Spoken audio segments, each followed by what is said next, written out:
আসসালামু আলাইকুম ভিউয়ার্স, সবাই কেমন আছেন? আশা করি সবাই ভালো আছেন। এই যে কালারফুলি মাছগুলো দেখতে আছেন, এত সুন্দর মাছগুলো, যা বলার বাহিরে।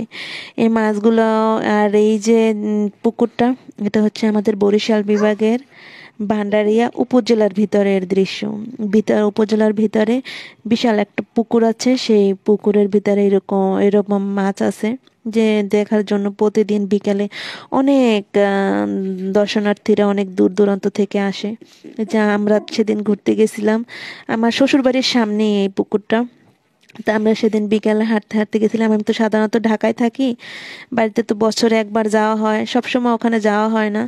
সেদিনকে গেলাম, তাই চিন্তা করলাম আপনাদের জন্য এই ভিডিওটা করি। দেখেন মাছগুলোকে খাবার দিলে কতটা কাছে আসে। আমরা তাই ওখান থেকে ছোট ছোট প্যাকেটে খাবার কিনতে পাওয়া যায়, সেই খাবারগুলো কিনে ও মাছগুলোকে দিয়েছিলাম। দেখেন পুকুরটা কতটা বড় এরিয়া নিয়ে। আপনাদেরকে সম্পূর্ণ ভিডিওটা দেখাতে পারলাম না, কারণ পুকুরটা আরো অনেকটাই বড়।